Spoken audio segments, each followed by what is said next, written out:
Shri Mewar helicopter Mansarovar Jaipur लेकर आया है आपके लिए बहुत बड़ा उपहार।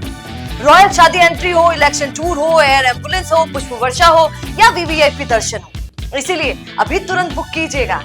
17 दिन तक एक छात्र नेता जेल की सलाखों के पीछे रहा, सिर्फ इसलिए क्योंकि उसने विरोध की आवाज उठाई थी। लेकिन राजस्थान हाई कोर्ट की जयपुर बेंच ने उस आवाज को फिर आजादी दी है। एनएसयूआई के स्टेट प्रेसिडेंट विनोद जाखड़ और उनके साथी किशोर चौधरी और महेश चौधरी आखिरकार जमानत पर रिहा हो गए। राजस्थान यूनिवर्सिटी में आरएसएस के शस्त्र पूजन कार्यक्रम के शुरू हुआ ये विवाद अब सियासी गर्मी में बदल चुका है, क्योंकि इस पूरी लड़ाई में सिर्फ 3 छात्रों की जमानत नहीं बल्कि लोकतांत्रिक विरोध की आजादी दांव पर थी। 30 सितंबर 2025 जयपुर की राजस्थान यूनिवर्सिटी का माहौल उस दिन कुछ अलग था।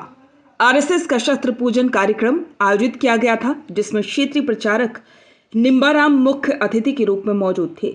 लेकिन एनएसयूआई के छात्र नेताओं का मानना था कि शिक्षा के मंदिर में किसी राजनीतिक विचारधारा का प्रचार नहीं होना चाहिए। इसीलिए एनएसयूआई कार्यकर्ताओं ने शांतिपूर्वक विरोध करने का फैसला किया। लेकिन जब विरोध की आवाजें मंच तक पहुंची तो हालात अचानक से बिगड़ गए। पोस्टर फाड़े गए, मंच पर हलचल हुई और फिर पुलिस ने लाठीचार्ज शुरू कर दिया।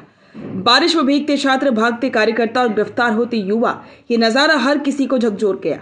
इस घटना के बाद एनएसयूआई नेताओं के खिलाफ हंगामा, तोड़फोड़ और राज्यकार में बाधा डालने जैसे गंभीर मुकदमे दर्ज किए गए और धीरे धीरे विनोद जाखड़ और उनके साथियों को हिरासत में लेकर जेल भेज दिया गया।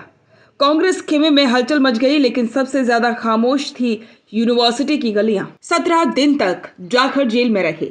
उनकी जमानत की याचिका पहले ट्रायल कोर्ट और फिर एडीजे कोर्ट में खारिज हो गई, लेकिन उन्होंने हार नहीं मानी। जयपुर हाई कोर्ट में जब मामला पहुंचा तो जाखड़ की ओर से वकील भरत यादव, भगवान वर्मा और मनोज शर्मा ने जोरदार पैरवी की। भरत यादव ने कोर्ट में दलील दी कि यह पूरा मामला राजनीतिक दुर्भावना से प्रेरित है। जाखड़ और उनके साथी गांधीवादी तरीके से विरोध कर रहे थे, उन्होंने कोई हिंसा नहीं की।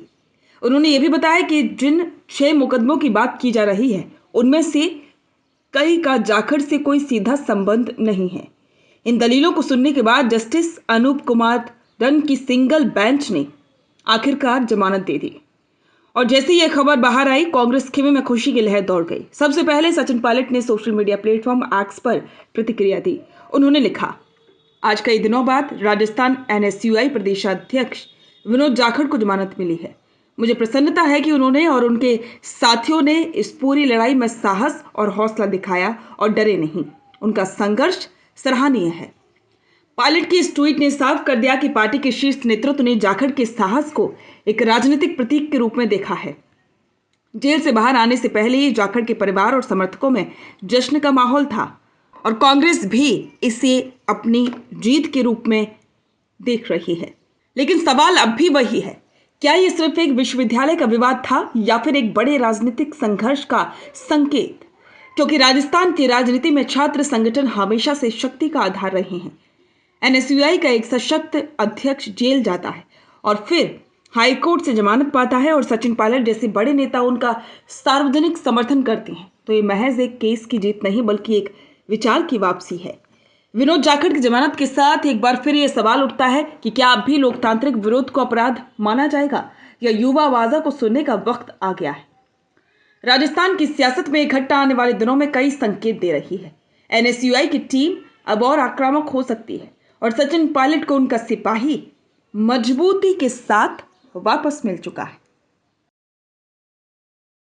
बिजनेस अच्छा हो सकता है, लेकिन अगर नाम नहीं दिखा तो पहचान कैसे बनेगी? अब टेंशन छोड़िए, द फैक्ट इंडिया आपके बिजनेस को देगा वो पहचान जो पूरे राजस्थान में हर किसी तक पहुंचे। न्यूज चैनल पर विज्ञापन, पॉडकास्ट और प्रमोशन के जरिए आप सीधे 5 लाख सब्सक्राइबर और 10 करोड़ से ज्यादा व्यूज तक अपनी पहुंच बना सकते हैं। तो देर किस बात की, आज ही द फैक्ट इंडिया से जुड़िए और अपने बिजनेस को बनाइए हर घर का नाम।